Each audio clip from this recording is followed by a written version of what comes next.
Hello everyone, it's Ashwin Rao.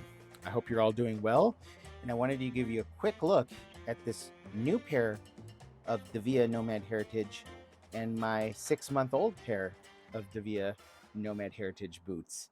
They are both gorgeous, and before I start to put wear on these guys, I figured I'd put them up one next to each other. As I've mentioned in previous videos, Dvilla has a cult following online and in the boot community because they are high quality welted footwear that are incredibly comfortable.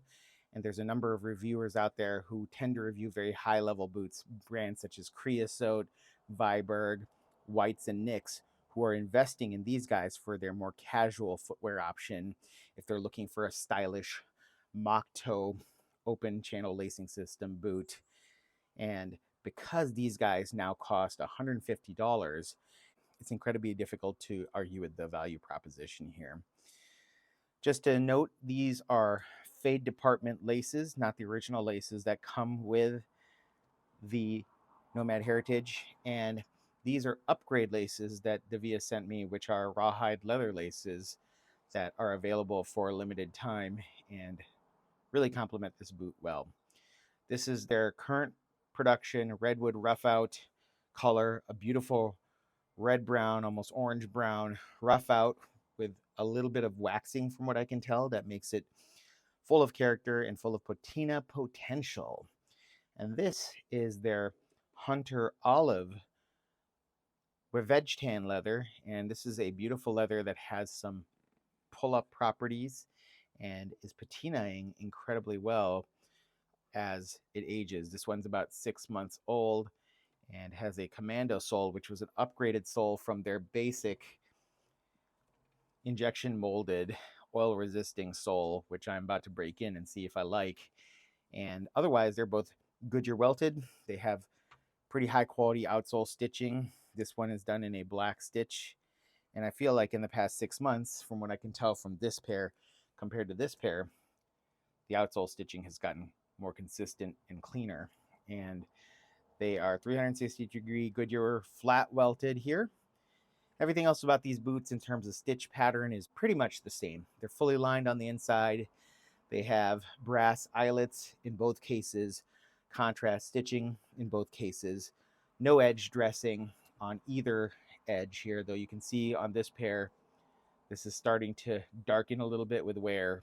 As I mentioned in my previous video, I've worn this about 15 times and through various different weather conditions, and it seems to be holding up really well. This leather required no break-in, so when I reached out to Dvilla about this pair, I was curious about how supple the leather was, what its hand feel and its temper was, because my first pair from them, their oxblood leather, was a little stiffer and created some friction points in the heel area. And this one looks like it's going to be really nice and soft. Has veg tan heel stiffeners and toe stiffeners, veg tan leather insole, welt, cork footbed. That is consistent across both boots. And I can say after 6 months of wearing this model that it is a very comfortable boot to wear. The break on this pair is a little less appealing to me than the break on this pair, as you can see, which has a more subtle, beautiful break, but that happens from time to time. And at this price point, hard to argue with that. These rough out leathers tend to have a more uniform, subtle break. So I'll see how that plays out.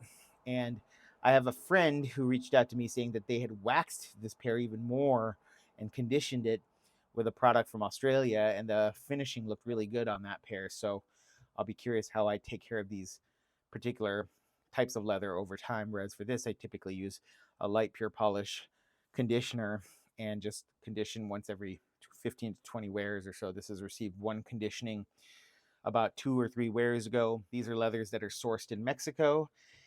And I believe that plus the fact that they are produced in Mexico, but the business seems to be run out of the United States and California. The shipping all happens domestically and really rapidly. I typically get my boots within 3 or 4 days, but the production of these boots happens in Mexico. The owners are very, very easy to connect with on Instagram. They're willing to answer questions. They post their own videos on their own YouTube channel. And I think they are boot nerds as well. So they appreciate what goes into making a good boot. And I think that's part of why these boots have become such popular options amongst boot enthusiasts who are looking for a lower cost mock toe to basically put on and run around. And you can see that they're incredibly stylish as well. These colors should complement each other real well in my 2 boot setup from Dvilla. This is a very small company. I really appreciate those smaller brands because it's often a passion project of the owners and the founders. And these guys are doing an incredible job with both their styles, their actualization, the choice of leathers, and keeping the cost in a place where you could basically spend that much money at Discount Shoe Warehouse and get a shoe that's about a tenth the quality of what you're getting here. Hope you're all doing well. We'll catch up with you in the very near future. Take care and goodbye.